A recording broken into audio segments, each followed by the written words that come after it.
pocas palabras se pueden decir muchas cosas. Incluso sin palabras se pueden decir cosas que todo el mundo es capaz de entender. Eso es lo que hacen los mimos. Uno de los más grandes fue el francés Marcel Marceau. Y es lo que hacían los grandes artistas del cine mudo como Charles Chaplin, Buster Keaton, Harold Lloyd y tantos otros. Todos ellos podían hablar sin palabras, podían transmitir ideas y sentimientos sin decir nada, en silencio absoluto, podían contar historias encantadoras y emocionantes. Decían muchas cosas sin decir una sola palabra. En realidad, esto de decir cosas sin decir nada, mejor dicho, decir cosas sin palabras, lo hacían ya todos los pintores antiguos y modernos. Ellos creaban imágenes que por sí solas podían decir muchas cosas al que las contemplaba. Todo el mundo es consciente de que una imagen vale 1000 palabras, aproximadamente, más o menos. La historia del arte nos demuestra que los grandes artistas, sin decir nada, pueden decir muchas cosas. Y en la vida real todos sabemos que a veces un silencio total y absoluto puede llegar a ser muy elocuente. Decir silencio elocuente es una contradicción, pues la palabra elocuente significa decir cosas, y en principio decir algo y silencio son dos conceptos opuestos o contrarios. Pero a pesar de esa aparente paradoja, todos sabemos que una imagen sin palabras puede decir muchas cosas, y definitivamente eso de decir cosas sin palabras es un arte. Vamos a ver unos cuantos ejemplos, pero un momento, antes de seguir te sugiero que te suscribas y le des a la campanita para no perderte ninguno de los vídeos que estamos subiendo cada semana. Estás en el mejor canal de YouTube para conocer qué está pasando ahora mismo en el mundo del arte. Aquí encontrarás información, crítica y valoración sobre lo que están haciendo los grandes maestros que ya tienen una carrera profesional consolidada, y también te presentaremos a los jóvenes talentos emergentes que están marcando tendencias y novedades. Muy bien, seguimos con el vídeo de hoy. Está claro que las palabras son algo muy valioso. El lenguaje humano es algo maravilloso y de un valor enorme, terrible, que puede llegar a ser incontrolable e inimaginable. Hay palabras para herir y palabras para consolar. Hay palabras que tienen el poder de animar y enardecer, y palabras que tienen poder para apaciguar y calmar. Hay palabras que pueden hacernos reír y palabras que pueden hacernos llorar. Hay palabras para revelar secretos y palabras para engañar. Hay palabras para enamorar y palabras para seducir. Hay palabras mágicas, palabras secretas, palabras para cifrar y descifrar, para hacer contraseñas, para acordar un santo y seña, para hacer conjuros y encantamientos, para invocar a los espíritus, para hacer milagros, para convertir el vino en la sangre de Cristo. Sí, las palabras sirven para muchas cosas, sirven para bendecir y para maldecir. Dios creó el mundo con su palabra. Dijo Dios, hágase la luz, y la luz fue hecha. La palabra de Dios está escrita en la Biblia. El mayor spoiler de la historia de la humanidad está en el Apocalipsis, el último libro de la Biblia, donde se cuenta cómo será el fin del mundo. Creo que era el escritor francés Léon Bloy el que, cuando alguien le decía que leyera el periódico para estar al día, contestaba: yo, si quiero saber las últimas noticias, leo el Apocalipsis. La palabra de Dios es Jesucristo. San Juan en su Evangelio, al hablar de Jesucristo, dice: el Verbo de Dios se hizo hombre y habitó entre nosotros. El Verbo es la palabra. El Verbo de Dios es la palabra de Dios, es el Hijo de Dios. Jesucristo habla en nombre de Dios porque Él mismo es Dios. Con el poder de su palabra convierte el pan en su cuerpo y el vino en su sangre. En la última cena dice: este es el cáliz de mi sangre que será derramada por vosotros y por muchos para el perdón de los pecados. En el principio fue la palabra, en el principio era el Verbo y el Verbo era Dios. Después vino el silencio. Hemos dicho que las palabras pueden aturdir y cansar. Cuando esto ocurre es necesario el silencio. El ruido siempre es molesto. El silencio nos permite descansar, pero a veces puede llegar a ser tan molesto como el ruido. Así como hay personas que buscan el silencio, hay también personas que no lo soportan.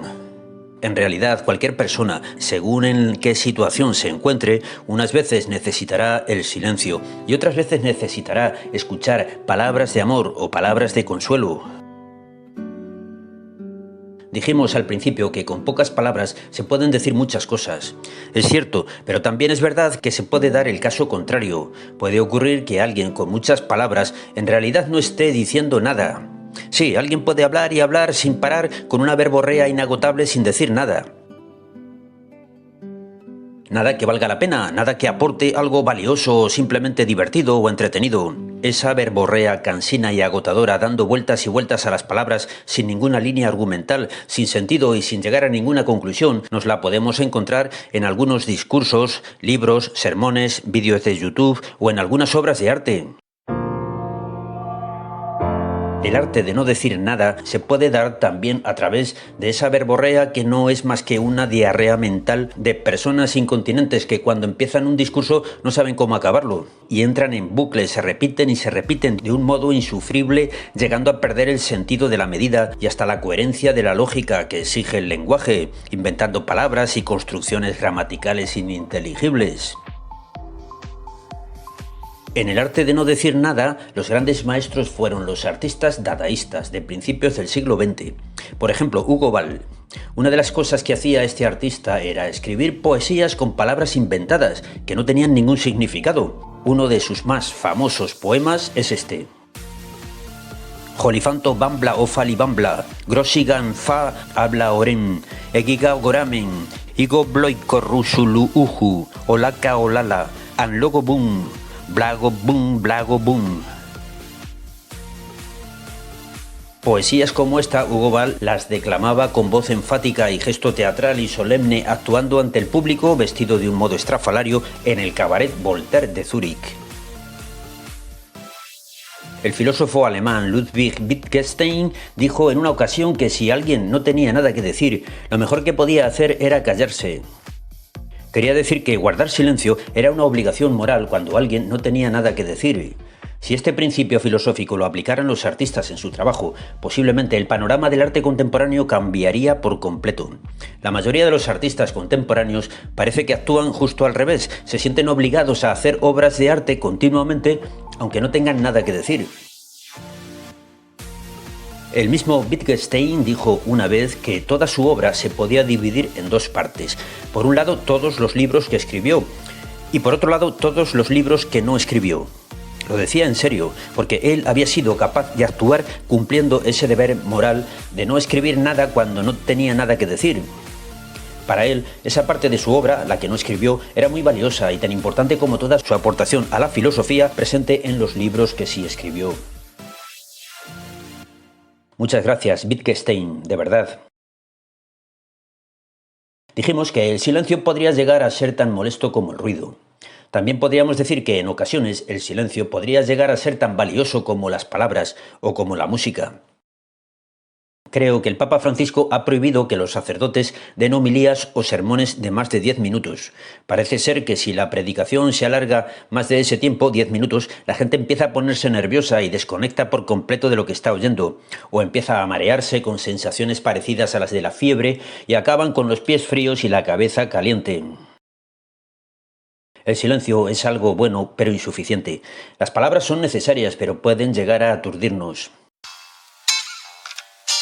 Esta obra es de la artista Angela Melitopoulos. Es alemana y se ha dedicado toda su carrera a hacer performance, instalaciones y vídeos. Es posible que a la mayoría de la gente sus obras no les digan nada. Entre las personas que se acercan a ver arte contemporáneo es una queja habitual decir ante cosas que no entienden: todo esto no me dice nada. En esta obra de Angela Melitopoulos, la artista pretende decir muchas cosas muy complejas. Nos presenta una mesa vitrina con multitud de objetos y una proyección en vídeo con 4 canales en la pared. Se titula El estribillo. En las imágenes proyectadas vemos las acciones de protesta de los habitantes de la isla de Okinawa contra la presencia del ejército de Estados Unidos en la base militar instalada en su territorio al terminar la Segunda Guerra Mundial. Los habitantes de Okinawa utilizan un tipo de protesta muy sutil que consiste en repetir como un estribillo unas melodías de sus canciones tradicionales populares a las puertas de la base. Angela Melitopoulos dispone en la vitrina unos mapas y libros con imágenes de obras de arte como grabados de Goya sobre los desastres de la guerra o el cuadro de Paul Klee titulado Máquina de gorjear. También aparecen libros con textos de filósofos contemporáneos como Gilles Deleuze y Félix Guattari, en los que se ofrecen reflexiones sobre los conflictos sociales y su relación con el arte. Parece ser que los pájaros delimitan su territorio repitiendo una melodía con sus silbidos o gorjeos. Las obras de Ángela Melitopoulos pretenden decir muchas cosas muy complejas. Son videoensayos que requieren un gran esfuerzo intelectual por parte de los espectadores. También hay artistas que pretenden decir cosas muy simples. En cualquier caso, en el arte lo importante es que las palabras sean las justas, ni muchas ni pocas. Si hay muchas, verborrea, incontinencia verbal. Jolifanto bambla o falibambla, grosigan fa habla oren, egiga goramen, igo bloikorrusulu uhu. Parece ser que a los habitantes de la isla de Okinawa este sistema de protesta no les ha servido mucho. Los japoneses ya les invadieron y conquistaron en el siglo XIX, anexionando la isla a su imperio, y actualmente el ejército estadounidense sigue allí. El canto de los pájaros puede servir para marcar un territorio frente a otros pájaros, pero si viene un gato, está claro que el gato se comerá al pájaro. En la teoría musical, el término técnico para referirse a un estribillo es ritornello, una sencilla melodía que se repite regularmente en una canción, como el gorjeo de los pájaros. En la vitrina de Ángela Melitopoulos aparece un libro de los filósofos Deleuze y Guattari titulado 1000 mesetas.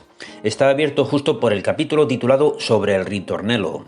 He buscado algún texto que nos explique lo que dicen estos filósofos acerca del ritornello y me he encontrado lo siguiente.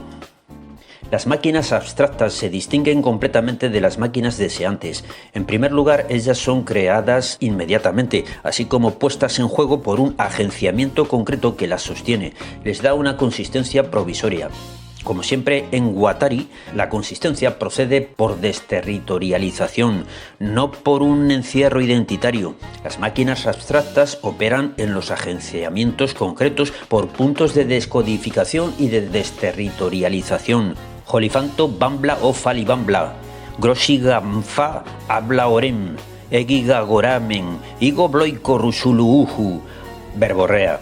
Barbara Kruger es una artista a la que le gusta utilizar palabras en sus obras. Christopher Wall es un artista al que le gustaba pintar palabras en sus cuadros, pero al final se cansó y lo dejó. Prefirió pintar cuadros de este tipo. Los vende bastante bien, por cierto. Hay una película que se titula El silencio de los corderos, un gran thriller de los años 90 protagonizado por Anthony Hopkins y Jodie Foster. Y recuerdo también una muy buena película del director Roland Joffé, titulada Los gritos del silencio, sobre la terrorífica represión del gobierno comunista de Camboya en los años 70. Creo que había una canción titulada Los sonidos del silencio, del famoso dúo Simon y Garfunkel.